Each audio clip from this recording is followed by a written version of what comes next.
Welcome to the Less Doing podcast, where you will learn how to start living more by doing less. Let me help you optimize, automate, and outsource your entire life so you can focus on doing the things you love.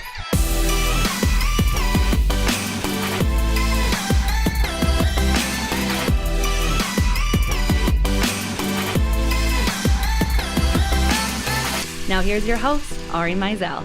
Welcome back to the Less Doing podcast. I'm your host, Ari Meisel, and today's guest is Kelly Roach, who is a business growth strategist. So, Kelly, thank you so much for taking the time to talk to me. I'm excited to be here. Thanks for having me, Ari. Of course, my pleasure. So, how did you get into sales coaching and sort of a growth strategy in general? Yeah, absolutely. So I started my career with a Fortune 500 and I started doing sales myself. And within a year, I moved into sales leadership. And over the course of a decade, I was promoted 7 times in 8 years. I became the youngest senior vice president in the company. And so I was managing 17 locations. I had a team of 100 people. And I was responsible for all of the strategy and implementation and management of that team to drive sales growth and profit and revenue and expansion. And ton of fun, loved it. Great career. Definitely a lot of burnout and exhaustion towards the end. And so I just decided to kind of take that show on the road and start using it for good, using it to help entrepreneurs and small business owners to grow their businesses. So, my focus now is helping people start, grow, and scale profitable businesses and building winning teams so that they can do so without compromising their quality of life. Awesome. Okay. Well, this is definitely the right podcast to be talking on. So what? Yes, it is. What are some of the biggest challenges that you see, like the top 2 challenges that you typically see these kind of entrepreneurs facing when they're growing their companies? Yeah. Well, obviously there's kind of like the phases, right? So phase 1 is like, people go into business because they have that thing that they love, that they're passionate about, and they're super excited about growing the business. And then they realize like 80% of the job is sales and marketing. Right. So the first hurdle is getting a solid system in place for sales and marketing so that you can grow and so that you can get predictable, sustainable results. And then, the second hurdle is, okay, now I'm maxed out. Now I'm gaining clients. I have money coming in, but I'm starting to hate my business because every time I take on a client, I have to work more hours and that's not fun. Right. So the second hurdle is, okay, how do I transition from being a super employee to a CEO in my business? Right. Like, how do I begin to step into a leadership role where I'm getting results through others versus kind of putting every rock in my own backpack and charging up the hill alone. Sure. And so how do you typically sort of address that? Because I know that you talk about automation on your website and stuff, which is definitely my wheelhouse. So what's the sort of initial strategy to tackle that? Yeah. So I think that first of all, when you're looking at, reducing your working hours, while continuing to grow your business, there's kind of like 3 different categories that you have to really assess carefully and make decisions and investments in. So there's tools and automation for efficiency. There's outsourcing for support with, different levels of expertise in different areas that maybe you don't have in your wheelhouse or that no one on your team is skilled at. And then there's insourcing, things that you want to hire and build your own team to do. And I think right application is super important. So having the right focus on utilizing the right one of those 3 things in the right places. I see a lot of people trying to over automate things that shouldn't be automated that actually cost them a lot of money. But then on the flip side, not having automated systems in place for things that could create a lot of efficiency. So it's just, knowing that each of those 3 things play a role. Typically when people get started building a team, they're like, I'll just outsource everything. I'm not going to have any employees. It's going to be so easy. I'll just get other people doing it for me. And then you realize like you're paying 5 times as much per hour as you should be. And that these people are, their own business and they have 50 other people just like you. And you're just like one person that they happen to do some work for, maybe a couple hours a week. And it's hard to build a championship team that right? So you want to make sure that outsourcing is really key when there's something that needs to get done that you don't have the skill to do, that someone else can help you to quickly get implemented and get a tangible result with. Like, so I'll give an example. So for me, like my first 4 years in business, I outsourced Facebook marketing, right? Because Facebook ads were one of my biggest client generation sources. I had no idea, nor did I have the desire to want to learn Facebook ads myself. But then, last year, now that I have a full-time internal marketing person that this is their career, this is their full-time job working for me, I transitioned that in-house. So I went from outsourcing it to insourcing it because it reached a critical mass where we were getting the results that we were getting, and we weren't going to get any better results until I took it in-house and had someone that was really passionate about growing our company that was going to take it to the next level. Does that make sense? Yeah, no, totally. And I think that it's not only that challenge of whether you're outsourcing or not, but then once you are going to bring someone into house, how you find someone that can take on that role effectively and really own it. Absolutely. And I think that, one of the really overlooked things out there, and I said on my podcast, I said, my biggest learning in 2016 was the importance of investing in coaching and masterminds and courses for my team. Because, what I did when I decided that I was going to transition Facebook from being outsourced to insourced, I wasn't like, oh, let me figure out how I'm going to teach Stephanie Facebook ads. I have no idea what I'm doing. And I certainly wasn't going to waste our time and money just throwing spaghetti at the wall, having Stephanie try and figure it out for herself. So I invested in one of the best and highest level masterminds available to have her learn Facebook ads from a Facebook ads guru. And you could go down the line with each of my team members. And that's typically what we do when we're looking to really put focus on a specific key area in the business. We find the person that is their whole business, and we invest in getting their help to put a really stellar system in place for that thing. So I think that one of the challenges people face when they're hiring is they're like, oh, like, how the heck am I going to go find an employee that can step in and run Facebook ads for me, especially when I don't know how to do it myself? Well, you're not, because if someone knows how to run Facebook ads and do it really well, and is getting conversions from it, they're either running their own business or they are doing it for other clients and getting paid to do it. Right.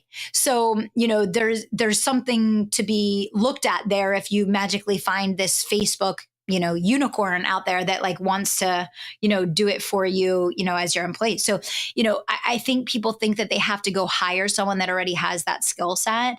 And the thing is the internet is changing so fast and the online space is changing so fast that it's almost impossible to hire someone internally for your team that's already skilled at what you need them to do. You have to be looking at it strategically and saying, okay, how do I hire someone with the right DNA, with the right profile in terms of who they are, work ethic, integrity, passion for results, drive to increase their earning potential, all of that, and then teach that person those things real time that moves at the speed of the way that the online space is. Does that make sense?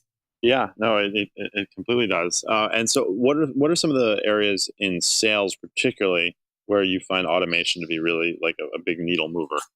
Yeah, well, I think that definitely, of course, like utilizing automation with email sequences and that type of thing is huge. I mean, if you look at just the email follow-up sequences that we do after our webinars, after our Facebook challenges, after any type of launch, we're getting as many sales from that follow-up email sequence than we are, during the live portion of it. So, definitely email automation still works, and utilizing it the right way in conjunction with really valuable content is still, I think one of the most efficient ways. I think definitely scheduling saves tons of time. When you make it easy for prospects to be able to get a time on the calendar with a team member of yours or you yourself, if you're the person having the sales conversations in your organization, I think that's a great place to use it. I think that automation is many times confused with kind of like doing the work. Like I see a lot of people that, for example, want to automate a webinar before they've even gotten a webinar converting. And then they're like, automation stinks, it doesn't work, like whatever. And it's like, well, no, like your strategy isn't, refined enough yet to get it working for you. But if you get a webinar that's working for you and then you automate it, then, chances are you can have success with that webinar, being automated and converting that way. Yeah, well, absolutely. And what is your current team look like? Like who are the different roles that you have on your team as you're growing? Yeah. So we have a full-time operations manager. We have a full-time PR and podcasting manager. We have a full-time marketing manager. We have a part-time salesperson. We have a bookkeeper. We have legal. Always need that. And then, just little contracting and outsourcing we're doing all the time. So we have a whole team of people that we still outsource things like design or copywriting. We have a designer on our team part-time, but we'll still outsource things that are more complex and that type of thing. So we have a combination of part-time, full-time interns and outsourcing that we utilize. And as you are growing your business, what's the biggest challenge for you right now?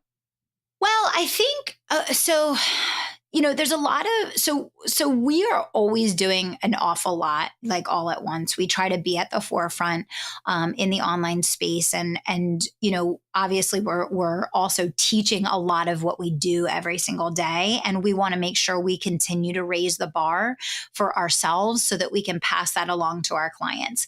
So, for example, like this year, one of the things that we started doing a ton of was using Facebook challenges to fill our programs, and it worked extraordinarily well. We turned that right around, and we have clients literally. I just got off the phone with one before we spoke, and 3 days, $25,000 she made from basically, I took exactly what we were doing in our challenges. I laid it out for her. I helped her design her challenge. We put in place every step she was going to take in the sequence, what the offer was going to be, and boom, it took her 3 days to make $25,000. So, I think it's always trying to keep on top of what's working now, because things do change so much, and making sure that we're continuing to raise the bar so that we can continue to be leaders. I think the second that you stagnate, your clients feel that too.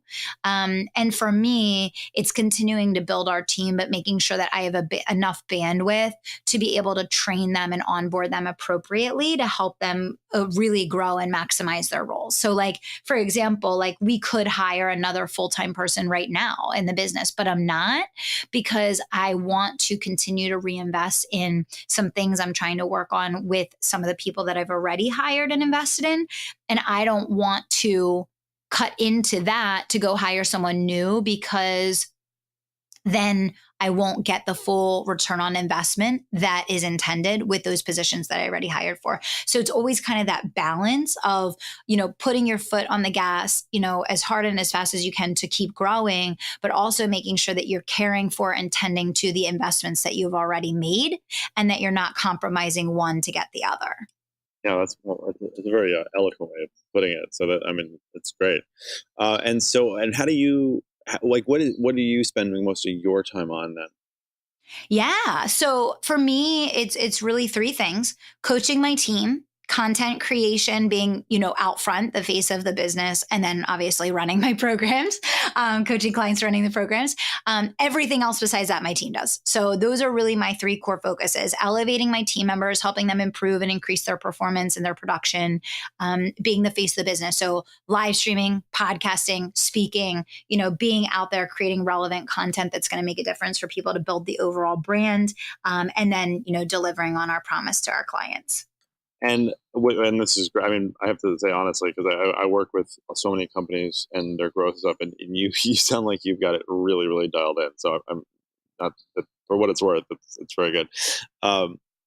What do your coaching programs look like? Like what are the different sort of levels that people can interact with you at? Yeah, definitely. So we start off at the baseline level. Our first entry point is called the Simple 0 to 100K system.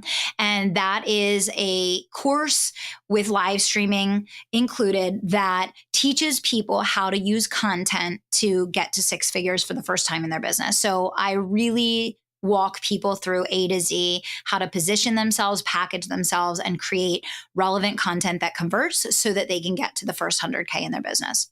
From that program, they move into the Unstoppable Entrepreneur. The Unstoppable program is a year-long business incubator, and it's for six-figure and above entrepreneurs that want to scale to 7.